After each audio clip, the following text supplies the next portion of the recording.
I can't get no satisfaction, 'cause I try and I try.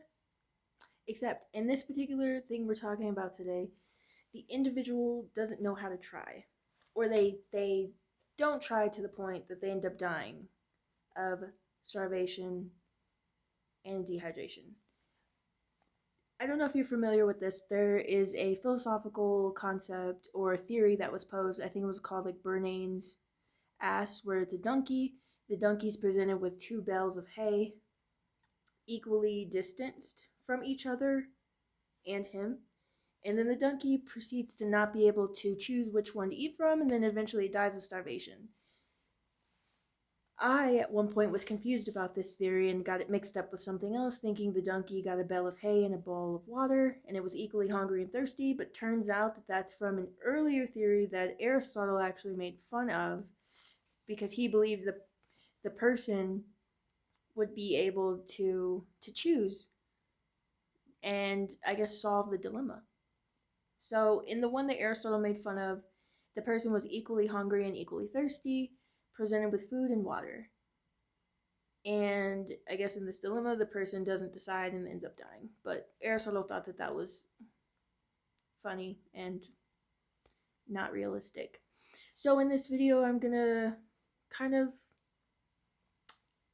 expand on that, my thoughts on it, and where my brain goes, which taken me very interesting places. And let's get started. Okay, so in an article that I read that I will link below, they talk about the general solution would be to maximize the expected minimum. So whichever one you think will satiate you to a certain point, that's what you should go with first. So if you think that having a little bit of water is what will fulfill that, then go for the water first, and vice versa if it's the food. But in order to, I guess, come to that conclusion or have an idea of what would actually satiate, you have to be in touch with your body, which led me to question how trauma impacts the brain or even how mental health issues affect the way someone navigates through the world and the decision making process. So in this theory, the decision is happening in a vacuum, but in a real life scenario, you're not necessarily making these types of choices in a vacuum. The one choice that you make will impact the other. And also, are we really talking about just food and water? This theory could be applied to the plethora of life's decisions that we have to make between which job to take or not to take, which person to date or not date, or whether or not to date or date at all, right? Staying single versus pursuing a relationship. All of those different factors can, I guess, relate to this theory. And what happens when you don't make a choice, you essentially don't live life. If you stay in that paralyzed state and you don't make a choice either way, essentially, even if your body stays alive, your soul is going to die. Your spirit is not necessarily living because you're just maybe going through the motions. You're not actually taking any effect on your life. Another element to this, specifically going back to in the scenario, if it's about food and water, are these resources at risk of being stolen? Is it time sensitive, or is this outside of time as we are playing with this theory? Because if it is within time, and time exists in this theory, then the food would eventually spoil, and maybe even the water would become contaminated. So that can help the person right there. You probably would want to, if you're exposed to elements, you may want to have the water first and then the food. Or if you're in a protected environment, make food first and then the water. So there's that element as well, like the different factors that can, the external factors that can impact the internal decision. So in that article that I read, their concluding paragraph is stated as this: if two actions provide the same expected minimum, the intuition is still that the human would find a way to break the symmetry and reach a decision. So they're still basing their conclusion on having faith in the human will, like our human rational mind, that we would somehow come to a rational decision. So then it begs the question of like, what is the human will and how do we, I guess, dictate it? Like, what is the purpose of it? So I wrote the exercise of the will, and then when we have the word willpower, so power of will. What does it actually mean when you exercise your willpower? I would like to think, and this is probably not an original thought, it's probably out there already, but I would say that it's a direction you, when you are exercising your willpower, you are directing your life force, your life energy, the essence of you. You are directing that in whichever way you're exercising your willpower. So it becomes the ultimate question becomes, what is your desire? Because we know that some people will forego food and they'll even forego water if they're in protest or for spiritual disciplines. They will do that because their desire is higher than those things. They are foregoing something that is seemingly essential to their existence because they are actually seeking something even higher than that. Some would say that is irrational, but to them, that is their ultimate desire and what they're aiming for. Another facet that I started to contemplate was this, the idea of regulation, and how, as a human system, even my individual self, I have all these different organs, I have all these different interconnected things, the nervous system, all that's intertwined, and it requires regulation. Like, I have to regulate, or learning how to regulate the nervous system when it comes to things like anxiety and mood swings and stuff. But then also those basic needs of like hunger and thirst and sleep and all that type of thing stuff type things. Anyway, so I stumbled across a a chapter from a book because I was looking up lingo, not lingo, but I was looking up terms to try to understand that aspect of it, the regulation aspect of it, and the system, the human system. Because ultimately, we're talking about decisions that affect the well being of the person. So I came across something called requisite variety.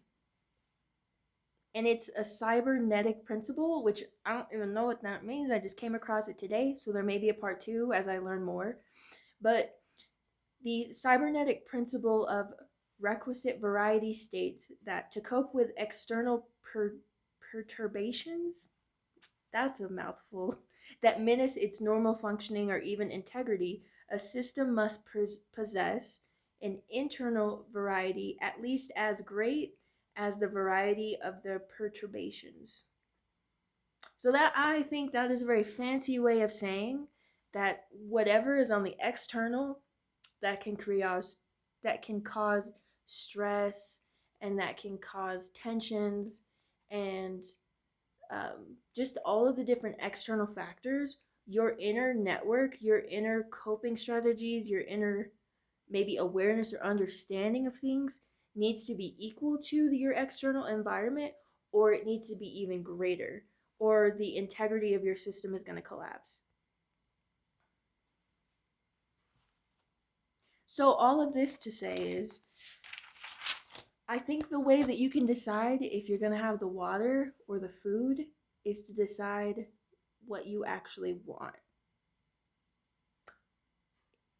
Hold that thought. I wrote something earlier. I'm going to go grab that and finish off this video.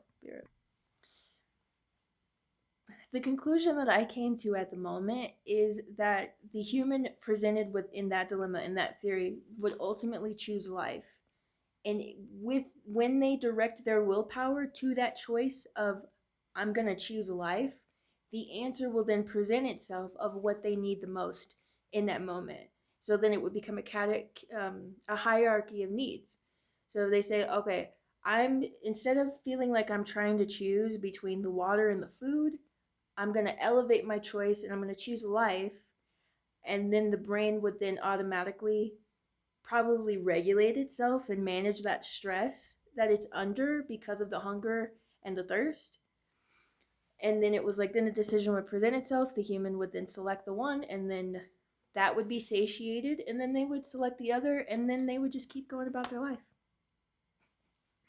So, in conclusion, what I have so far is that if you elevate the will and you direct the power of your life force in the, I guess, responsibility to a higher calling, your next choice will present itself and it will become absolutely clear, almost subconsciously. Subconsciously, it will raise itself to your awareness. I think once you've actively decided where you're going to direct your life force and your life energy.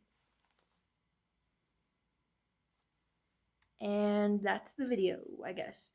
Another thing that I kind of dove into that I thought was just a little fun was um, that the hay or the food can represent things that require process and they require digestion.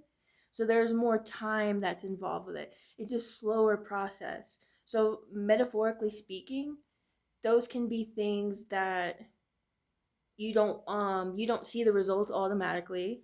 Those can be things that require a little bit more effort, but the reward of them is deeper, right? Like giving yourself, I guess, quote unquote, nutrients on a mineral level. I mean, you get minerals from water, but I'll get to the water in a second. But you need both to survive. So for the water, I said it can represent effortlessness and it can also represent things that are rapidly received, right? Because when you drink something, there's usually like an immediate kind of satiation, even based off the temperature of the water, whether it's cold or hot, right? And I think we need both of those things in our lives to have that sense of satisfaction, to have that sense of fulfillment. We need the things that take time and that take a little bit of effort, and we don't see the results right away, but we also need things that can be um, seemingly instant, which, for example, something that can be instant is going outside and going for a walk. You know, people like to talk about we joke about it, but it helps. Going for those mental health walks, they actually help. And then another thing that may take more time, but is also beneficial, is writing things down and journaling. You have that allows you to be able to clear a space in your brain, and it also allows you to be able to go back and reflect. Um, so yeah, those are my thoughts on that. I enjoyed looking into these things, and I may do a part two that also ties religion into it a little bit, but I don't know if I want to do that because it may be too stressful for me. But we'll see, because like I have a long history with religion, uh, so yeah. Comment below your thoughts on being the regulator and the one that needs regulation. So like your thoughts on the human system and how so much of it is interconnected and how it communicates with itself. Comment below if you feel comfortable sharing how you make uh, decisions, whether or not you go more for like the emotionality of it or if you're extremely rational, and just any other thoughts that you might have. I'm open to more commentary, and also I enjoy the feedback. I love thinking about things. So take care, and until next time.